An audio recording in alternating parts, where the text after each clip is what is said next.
My pleasure. Oh, you've got a great backdrop behind you. Unfortunately, you get doors. I'm in the clouds. I've been contacting leaders of religious and spiritual practices, scientists from various fields, politics, social leaders, and I'm asking them all pretty similar questions. And just the point of my project is to kind of contrast the perspectives of being alive and purpose and our understanding of life. So Okay. I'm honored to get your perspective on all these questions.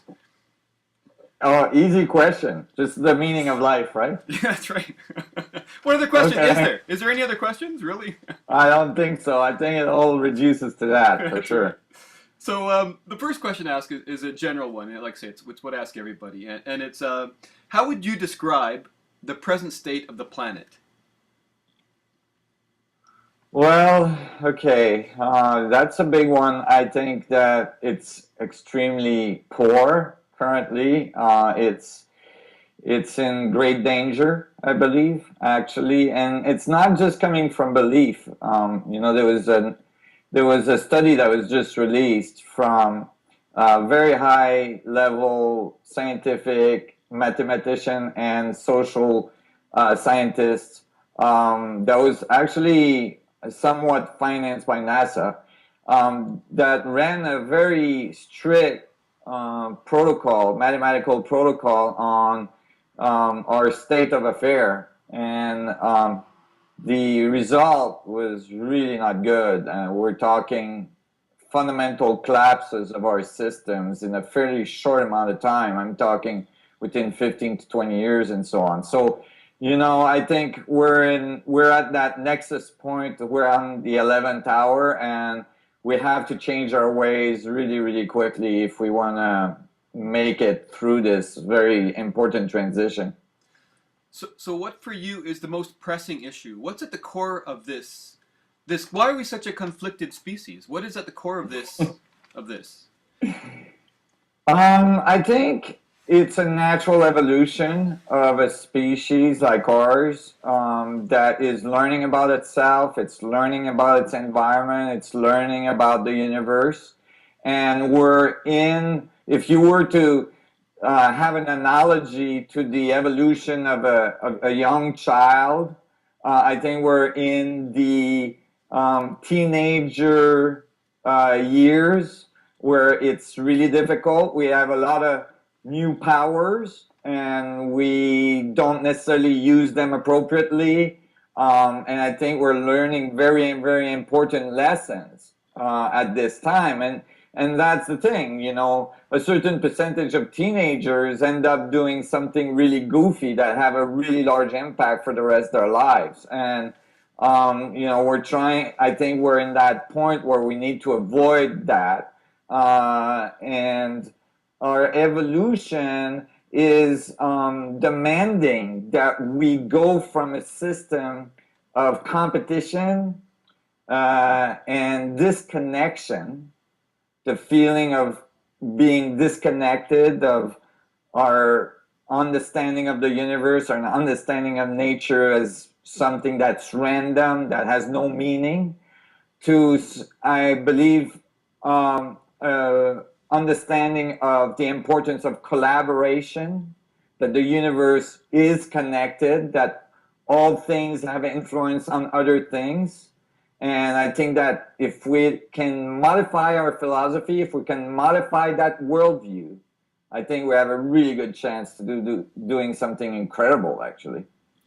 Well, so what are the forces at play here? I mean, why is it that if we are representatives, if we are reflections of the vacuum, if we are the vacuum playing out this drama, what are the forces that require that there is such separation and an understanding of the whole and an understanding of separation? I mean, it seems to be maybe it's not a uniquely human thing, but it's definitely within our experience that is something that we all face day to day.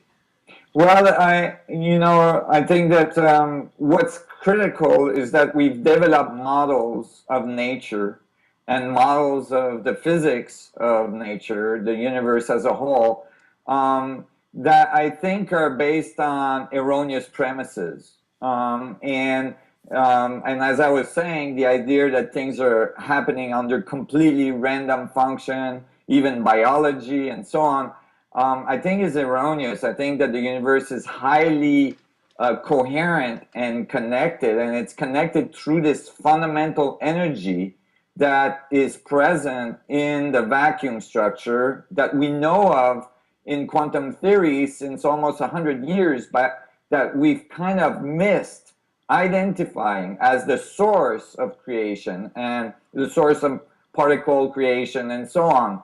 And I think that as we are developing these new physics, there's all sorts of research that's being done, not just by me, but many other physicists, very high level physicists that are arriving to these conclusions that the vacuum is a very fundamental thing, the vacuum energy that is, and that it has a very large impact both at the quantum level and at the cosmological level, and that it may be a fundamental key to understanding how things self-organize, how they are connected at a distance, what Einstein calls spooky action at the distance, and so on. So I think that we're arriving there and we're racing against the clock.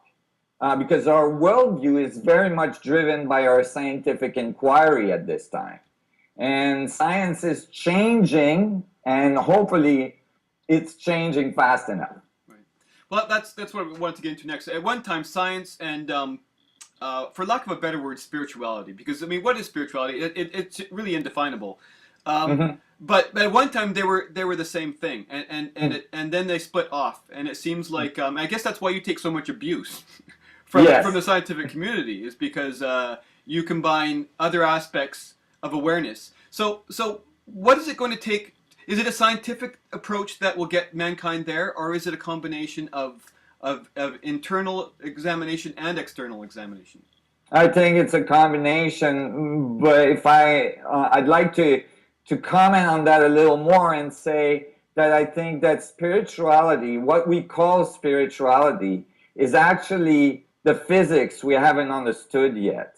And because it's, all of a sudden, just to give an example, all of a sudden, if you realize that everything at the quantum level is connected through these network of wormholes and all this stuff, and information is moving across the whole network, it becomes not so voodoo that somebody could get information at a distance, like remote viewing, of another location, either on the Earth or even somewhere else in the universe, non-locally. That becomes not so bizarre, So something that was thought to be really a spiritual concept, or like a psychic phenomena or so on, becomes, more explainable in terms of the physics, the geometry, the dynamics of creation. Now you can understand why this is possible and why this occurred. So how do you ever explain it to those people who are going to be writing in the comments below after this goes on YouTube, that are gonna say all these things about your perspective? How do you ever convince somebody that only thinks in terms of a linear world? In a way, what you're suggesting is almost like it's an onion, and we have to explore layers of an onion, as opposed to it's from here to there. Is that the difference of understanding between like almost traditional science and spirituality science? I think that in this new way of looking at science, there's not that certitude that defines like a very strict box that you have to stay in. All of a sudden you're opening the box and saying, okay, well, are these phenomenon actually occurring? And if they are, what are the mechanics in the universe, in the physics of our universe, that makes that possible? Now, as far as convincing people, I've been going at this for 30 years. It's a long journey. People don't necessarily scrap models that have been there for a very long time and just adhere to a new model right away. I think for the people that are skeptical out there, I think they should read my latest paper and really understand it at its deeper level. It is very simple. It's straight geometry and algebra, and but it has very profound meanings. Some of these profound meanings actually were just found independently from a team of astrophysicists in Italians, one that is in France and the other one in the Netherlands, that came at it from a completely different approach, but arrived at the same equation. So it's coming along. It's very predictive. It's doing an excellent job. Meaning, like, I was able to predict very, very accurately the radius of the proton, more accurately than the standard model does. I mean, it's the most accurate prediction on record at this point. And so, it does, although it's based on stuff that may seem very esoteric, the mathematics does the job, and it predicts very fundamental physical principles that we experience every day. So I think that it's valid. I think there's something there, and I think, in fact, that this new view is the key to unlocking a whole new level of the way we think of ourselves, the way we think of the world, and the physics of this world. And I think it's a key as well to a whole new level of technology, which is kind of critical at this time in our evolution. We must start to generate technologies that are more harmonious with nature, that are have much less of a negative impact on the environment, and that are more aligned with the society that realize that it's living in a world, in a universe that's abundant, not a universe that's scarce and that's running down and that's only entropic in nature, but what I call syntropic, that is actually the part in which the universe organized through this fundamental field of energy of the vacuum. And we can access it if we understand how it works. And if we do, we will never have a problem to find energy at any point, anywhere we are in the universe, because the vacuum is everywhere. Can you summarize how your model differs from the traditional model? Well, I can try the elevator speech for that, but it's an elevator in a fairly large building. But in general, you could say that the current model of physics makes very fundamental assumptions, and you could call them axioms or free parameters as well. There's like 19 in quantum theory, and some of these fundamental parameters are the source of mass, the source of the electromagnetic field, and so on. And what my model does is that it ties the source of these things to this fundamental vacuum energy, saying that the Big Bang didn't just occur out of nothing, but that there's this permeating energy that's everywhere, that everything springs out of and everything returns to. And when you analyze this energy, you find that it's made out of little fluctuations of a very specific wavelength called the Planck length. And when you look at the geometry of this wavelengths, how they harmonize together, how they work together, you find very fundamental answers. For instance, the source of gravity or the source of mass. You can calculate the radius of the nuclei of a hydrogen atom, the proton. You can do very important, you can find the source of the confining force that sticks all the little protons together in the center of the nuclei. And all of a sudden you end up with a unified view of physics. And so it's a little different in that sense. It has deep implications as well that are hard for the mainstream current standard view to accept. For instance, if the proton is fundamentally an agglomeration of these little Planck fluctuations in the vacuum, it has the energy equivalent to the mass of all the other protons in the universe. That is, it has the mass of the universe in terms of information within it, because the Plancks are so teeny. And that means that the proton is actually connected to the information of all the other protons in the universe.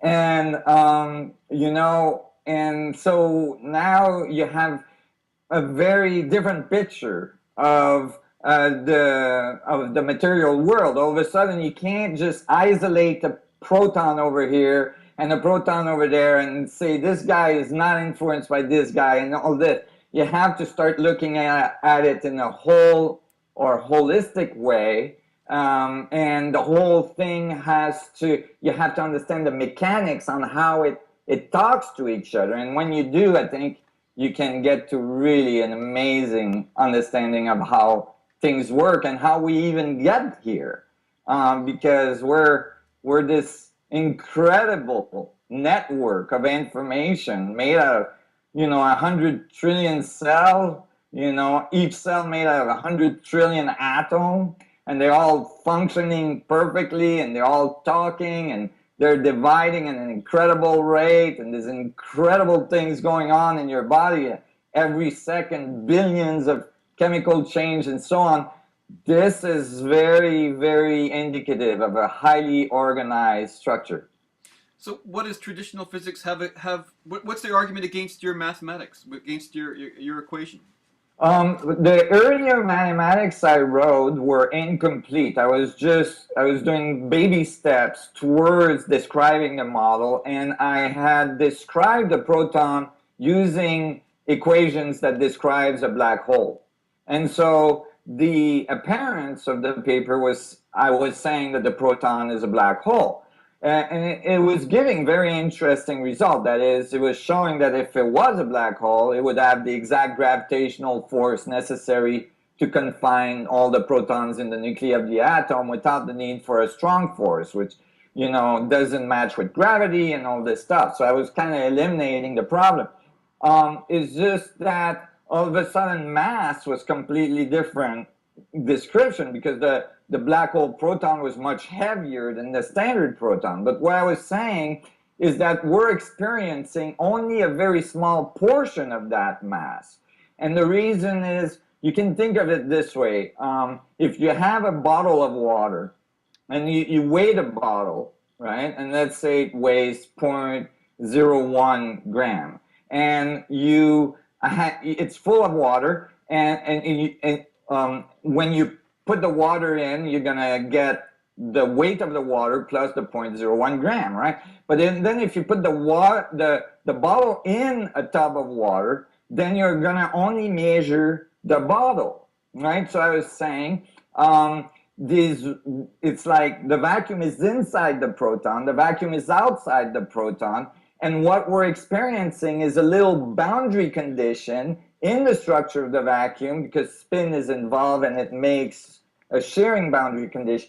And that is what we measure. So in my later paper, I had to solve this, and I did, and it came out right. It came out so right, so incredibly right, that I was able to predict what the radius of the proton should be exactly, with long digits after the period.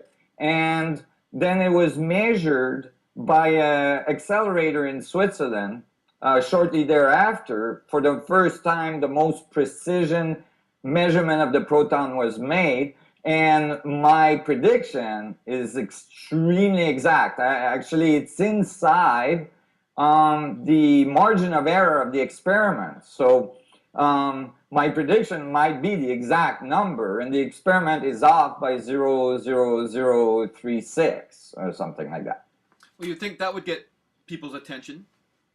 You would think so, but like I said, there's as well censoring that occurs in the scientific community. It's extremely difficult to publish if you're an independent researcher. You get censored from many different venues. I won't name those venues, but some of the venues I was invited to, that were very high profile venues, my talks were canceled by the directors of these venues and so on. So it's a challenge to get the information out. For instance, these Italians that just published a paper which reduced to one of the equations that's in my paper were unaware of my paper because it hadn't been published in the same kind of networks.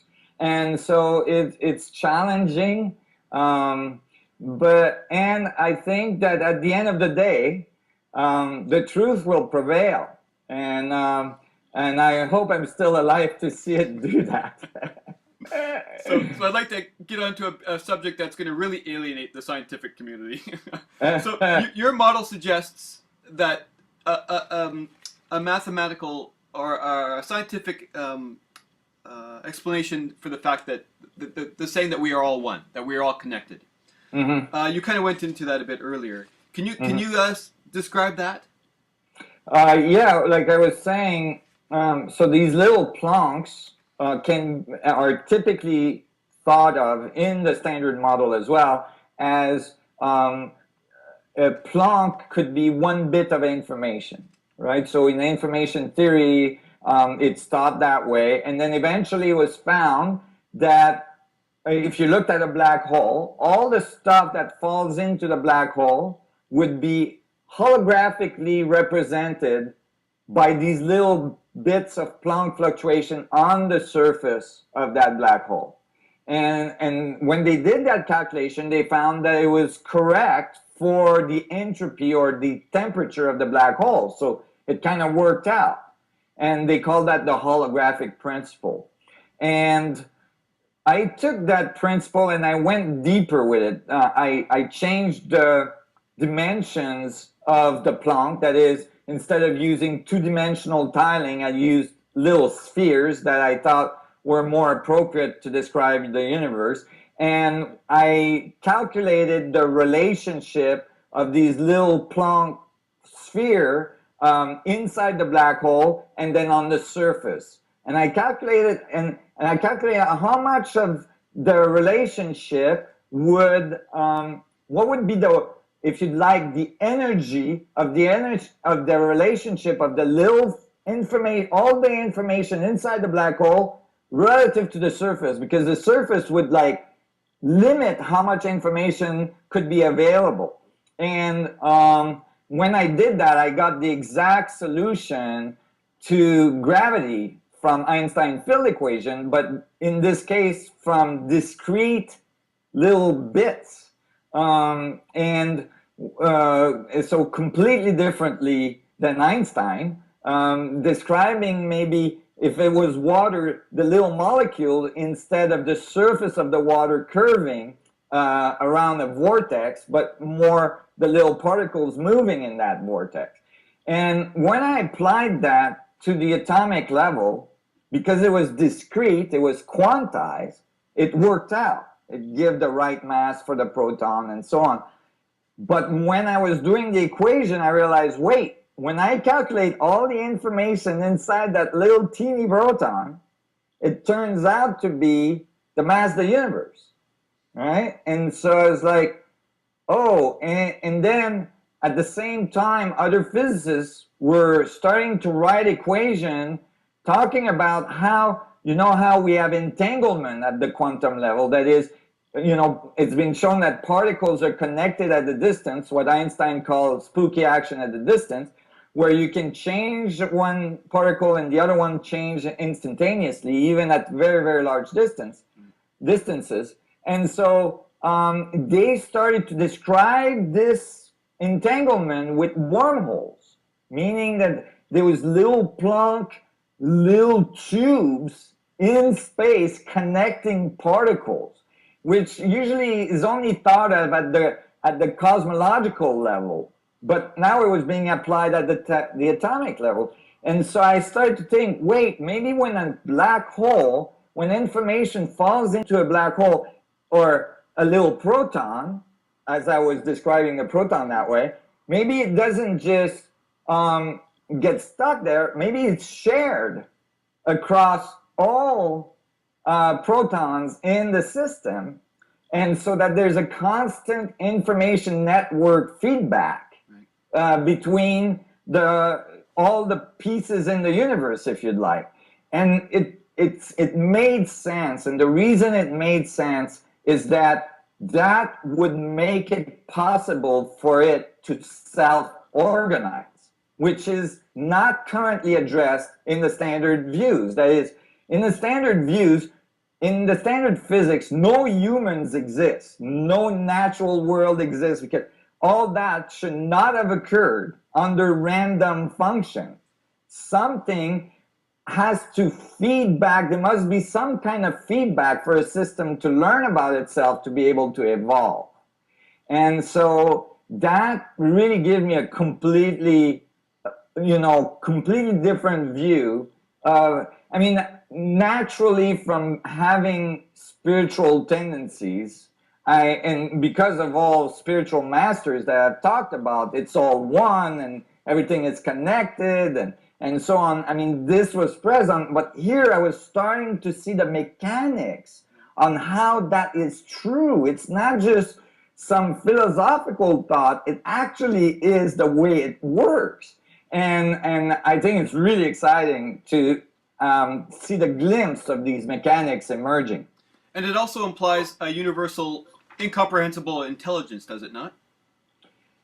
Yes, well, that's the thing. The universal intelligence is actually the information of all things feeding into all things. It's every point is the Godhead informing the rest of the other points of its particular experience in that particular coordinate of space-time. So the whole thing is intelligent, but not in a way that there's some deity out there with a long beard, organizing creation, but in the way that the whole thing is learning about itself and evolving, and we're part of that learning, and we're part of the information network. We're feeding information to it, and as a result, it's feeding us back a reality that we commonly agree on.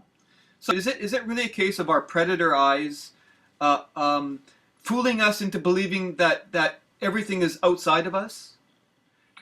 Yes, I think that it's the tendency of our society from birth to pay attention a lot to what's outside of us.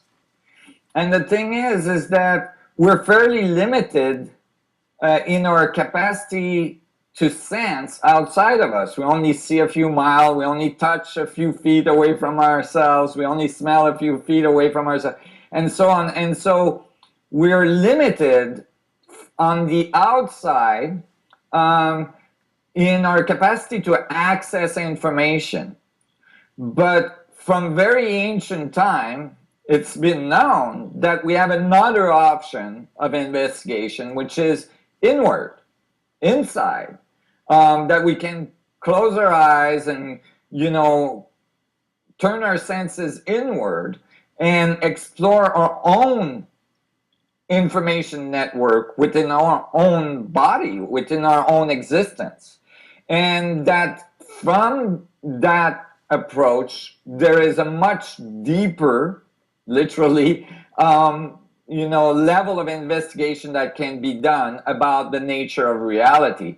And really, when you think about it, and this is really fundamentally missed by many, most of the discoveries we've made, like the biggest changes in our evolution have come from incredible thinkers that had very fundamental philosophical thought, natural thought about the universe, and were very much, investigating from gut feeling, from instinctive notion, and so on. And then they supported these feelings and these gut feeling and these intuitions with good research and mathematics and saw if it was correct, and it helped them guide as well their internal, thinking and so on.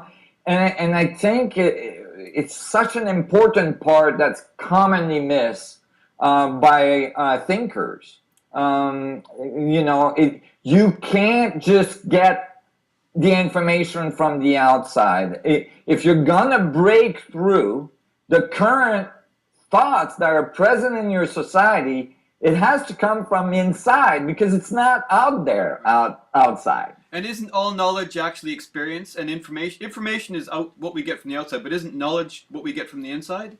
I think so. Yeah, I would say so. I mean, every invention we've had has come from somebody thinking about it first. You have to be able to visualize it. You have to be able to think about it, and then eventually you can develop it.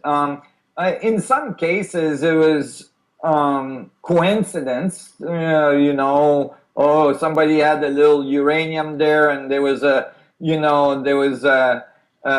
photographic plate over here, and all of a sudden, oh, X-ray, and all this stuff. But in general, what we've discovered has come from the internal knowledge that a people or a person gathered or came up with. And so where's that coming from, right? And how is it that we can cultivate that in our children, in our schools, and so on? This is not very much supported. The idea that, in general, you're told this is the knowledge, this is the information, forget what you think, it's irrelevant, forget what you feel, especially if you have feelings or gut feelings or intuition that it's anything different, then it's got to be wrong, right? However, in order for us to advance, these new ideas must be able to break through. They're critical. And your model also suggests that even thought would have mass. Is that so? Yeah, well, obviously, because you could even think in terms of discharges in the brain and so on. I don't think that when I think of the brain and I think of the human body as a whole, I see it much more as an antenna interacting with information in the structure of space as a production of information or a production of thoughts.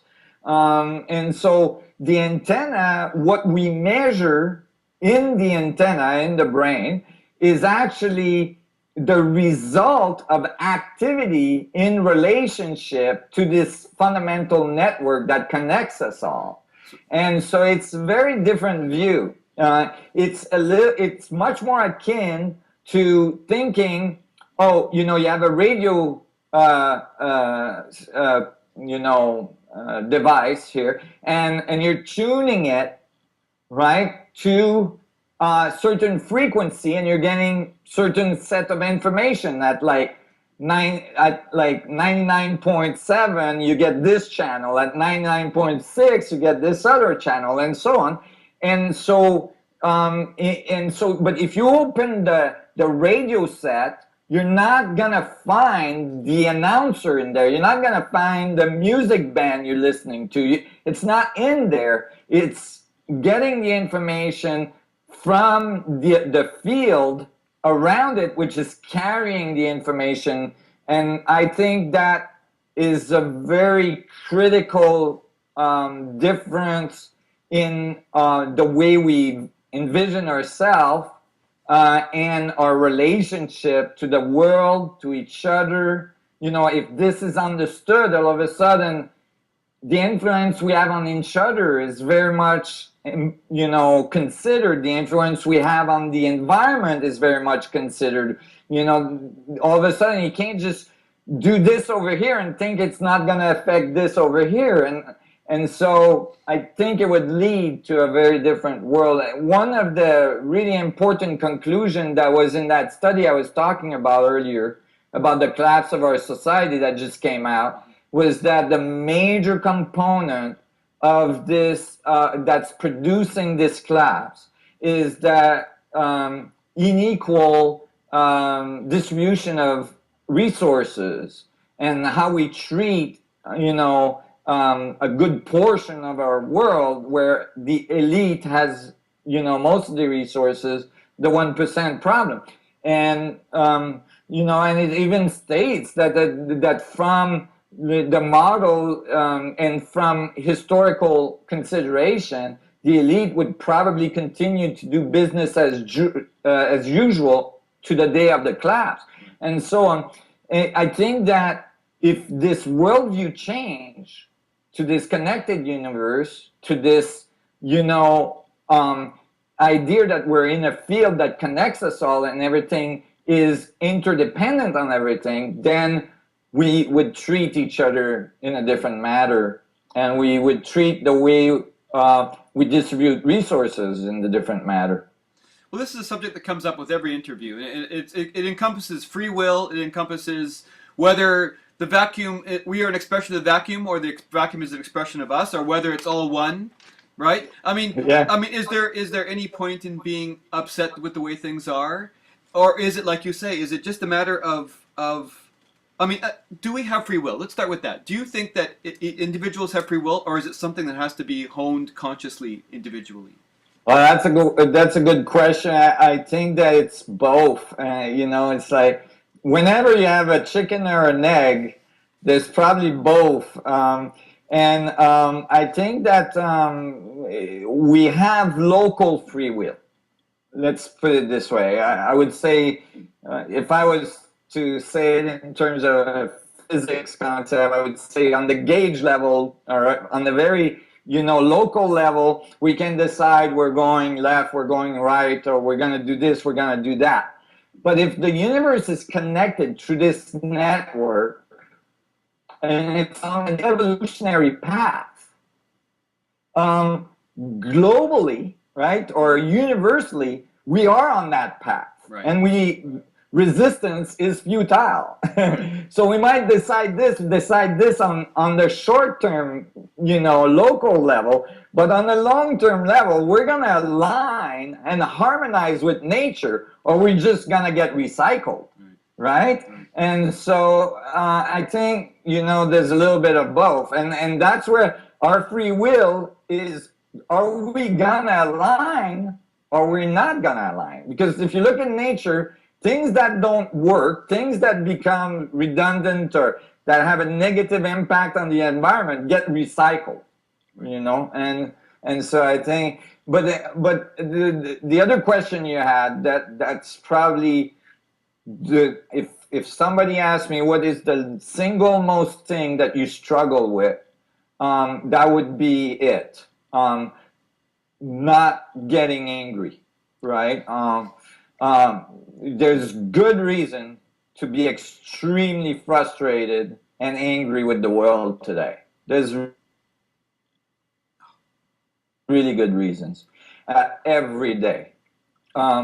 It's a constant effort in meditation to actually accept that this is where we are, that this is the evolution we're in at this time, and that we gotta allow it to, Oh, you know what? You froze up, and I missed your whole thing there, and it sounded like it was going to be awesome. Let me.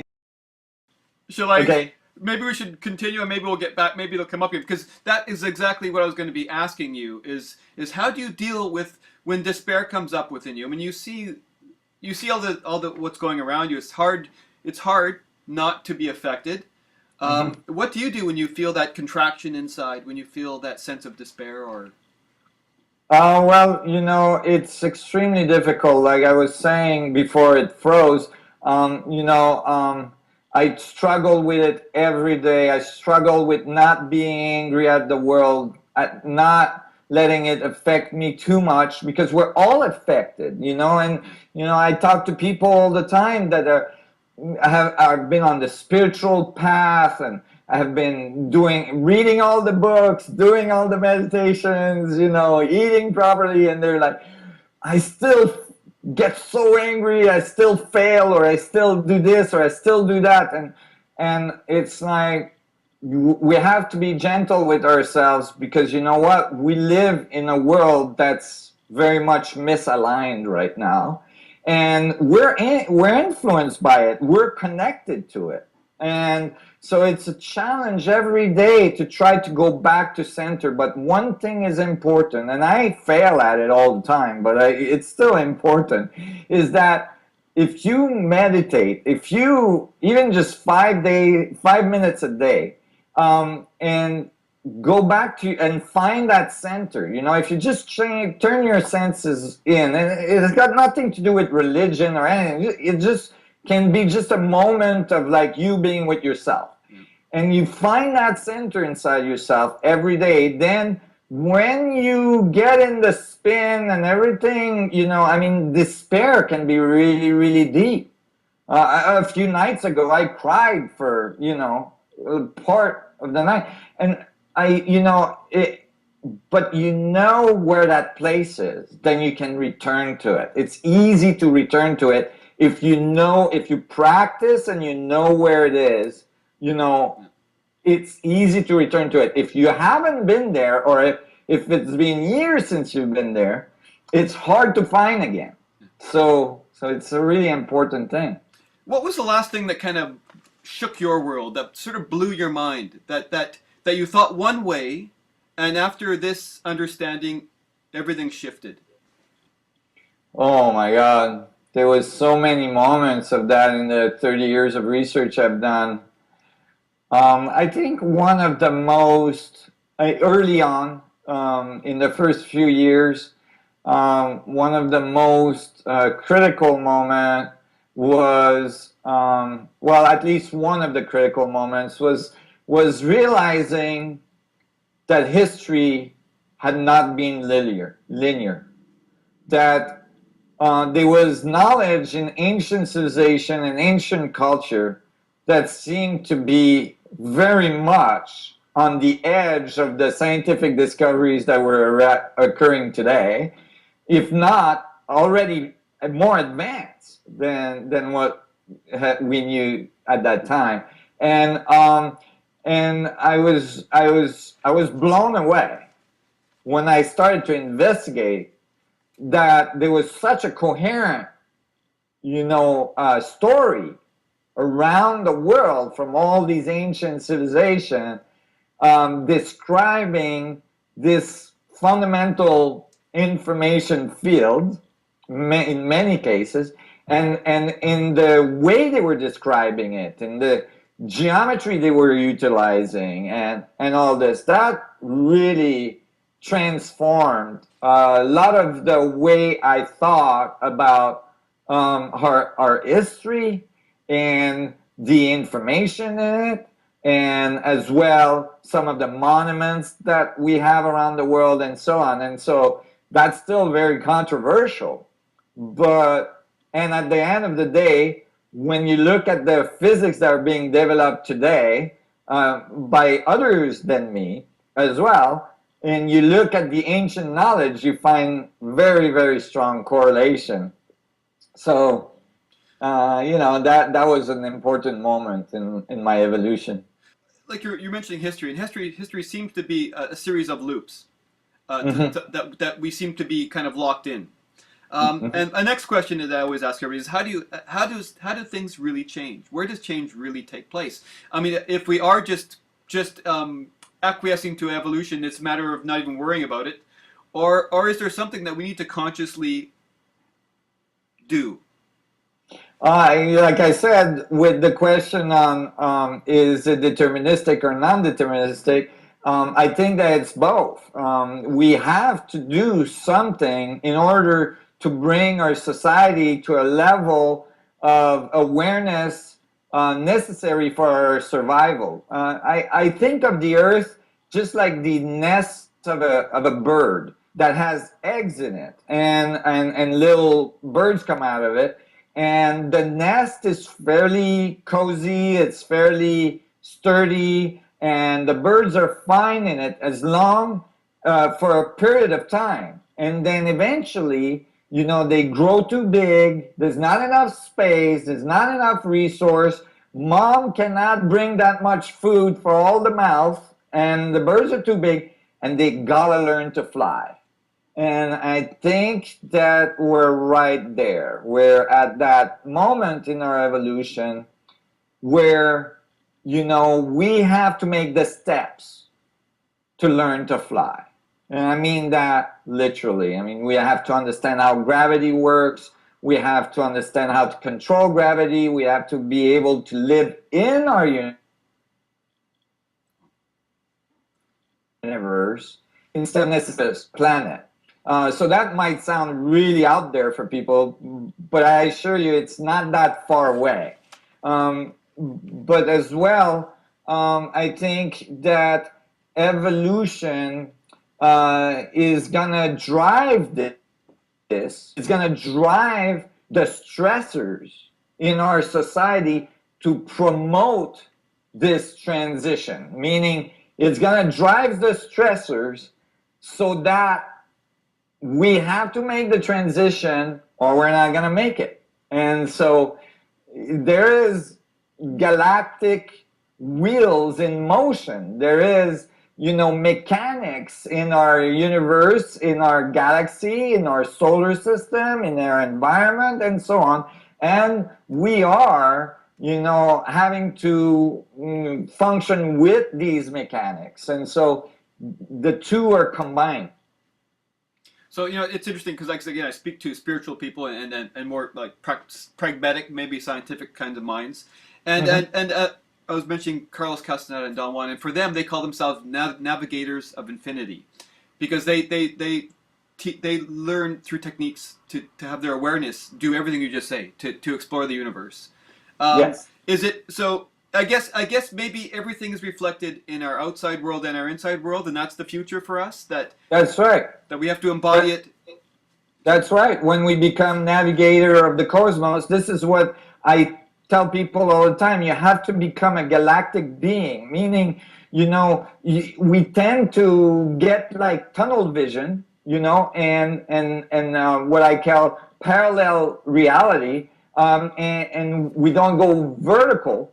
And so when we go vertical, we realize, wait, I'm on a planet that's in a solar system that's inside a galaxy. Like, forget just visualizing being a global community. You're a galactic community. You're part of a galaxy. And I mean, we won't get into that, but there's more and more evidence that there's a lot of planets out there, right? And when we start to visualize ourselves, as you were describing, riders of infinities, then our technology will reflect that deeper awareness and that deeper understanding of the dynamics of creation, and most likely will allow us to navigate through our solar system, maybe even our galaxy, or even maybe universes and multiverses.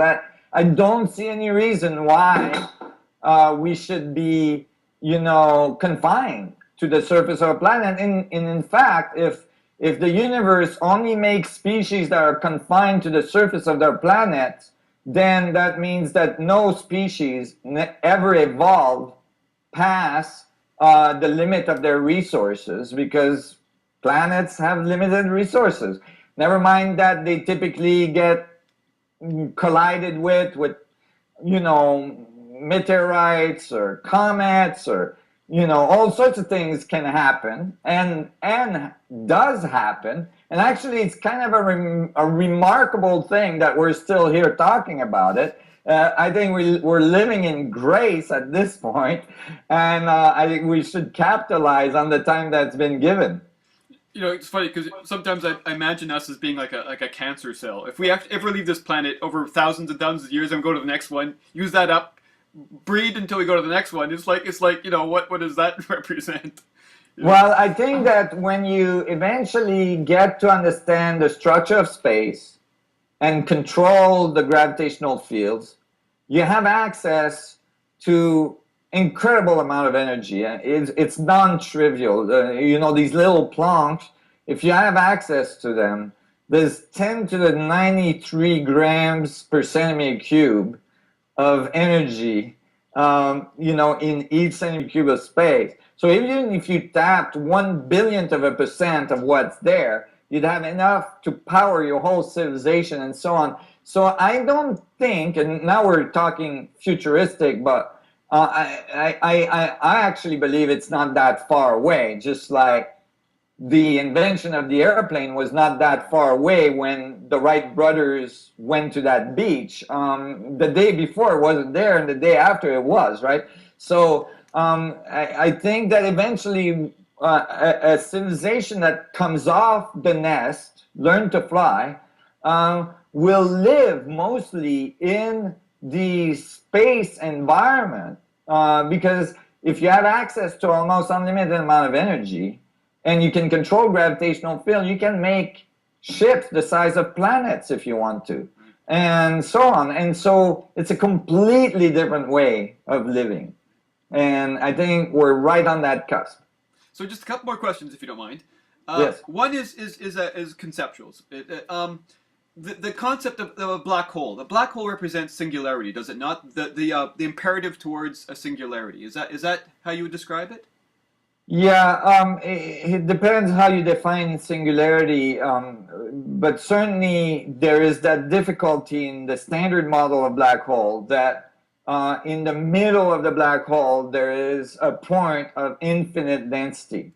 And this new view that I've developed and published, and that give the correct answer for gravitation and the correct answer for the proton and all this stuff, actually describe this a little differently, meaning that it's quantized. So it means that the point doesn't go to infinity. It has a boundary at 10 to the minus 33 centimeters. That is, it goes all the way down to that, which is extremely small, right? Really, really, really teeny.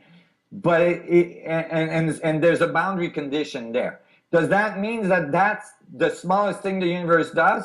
I don't think so. It just means that that is the fundamental pixel of information for our size universe. And so I believe that there's sub-Planckian boundaries as much as I believe that there's larger universes that we're in. And so, but what's good is that when you find the fundamental pixel of your universe, and which I believe I've done, and related it to the surface size of your universe, so you can see how it scales, right? The harmonic relationship, which is in that that research I've been doing. Then you have like the gauge, you have part of the scale, so now you can extrapolate the other scales. You can, for instance, predict what would be the size of the universe we're in. How many other universes like ours is out there, and how small below the Planck link would be the next boundary condition, and so on. So I think, you see, this is a difficulty between infinity and finite. Again, the tendency is to say it's either one or the other, the chicken or the egg, but it's both. It's boundaries that have infinite boundaries within them. Well, I'll refer to that book once more. What the Toltec culture suggests, which is that the purpose for consciousness, which I guess consciousness is matter, is it not? Wouldn't you say? Yeah, well, I absolutely. Well, I would say matter is information, and the feedback of information through the network is what we call consciousness. Right. So and what they suggest is that the purpose for that is that the universe is becoming aware of itself. Its process of becoming aware of itself, and that we are it becoming aware of itself. We are right in an incomprehensible way, of course. So, but that makes absolute sense. It does, because we're made of material of the earth. It does, and does it also suggest then that when a black hole has swallowed the galaxy, is that when it realizes itself? Is that something that realizes itself? You're talking about a supermassive black hole in the middle of our galaxy? Does every galaxy eventually get swallowed by that black hole in the center? No, I don't think so. Absolutely not. So we're not being drawn? I think that the black hole at the center of galaxy is the source of the galactic disk in the first place. In fact, there's much evidence that has surfaced, lately about this. For instance, we're starting to see that black holes were there prior to galactic formation, and so on. A black hole, according to what I found in these papers I wrote, is actually just an organization of these little Planck vacuum oscillation in a region of space. So if we took all the stars and the dust and all the stuff in the galaxy, the structure of the galaxy would still be there. It's like when you spin your coffee and it's black, you can't see that it's spinning until you put the cream in it. Right. And actually the dust and the star and all that stuff, that's actually caught in that dynamic, and that dynamic is continuously feeding back onto itself. So there's matter creation, and according to this model, we're actually losing matter out of our universe, and the little protons that are coming out of our universe are popping into larger universes when it comes out because of the gradient change and all this stuff. But basically, it's a continuous feedback. And when you look at the shape of the galaxy, you have these toroidal field dynamics, where the stars go from the center. They're actually moving away from the black hole, right? And then they get to the edge, and then they start going up in the halo of the galaxy, and then they go back in, and so on. And so you have this continuous feedback. And this is why early on, I renamed black holes, right. WHOLE, because I said it's a white hole and a black hole. It emits information and receives information.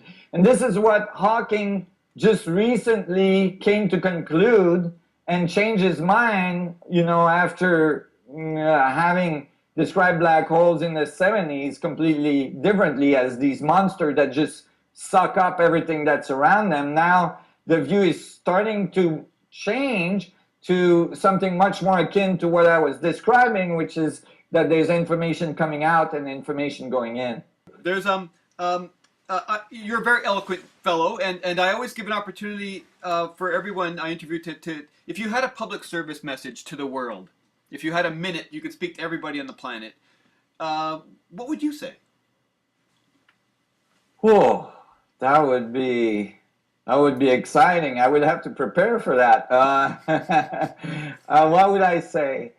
I probably would say take the time every day to turn inward and discover your existence, the awesomeness that you are, the incredible network that you're connected to, and then bring that into the world with all of your joy.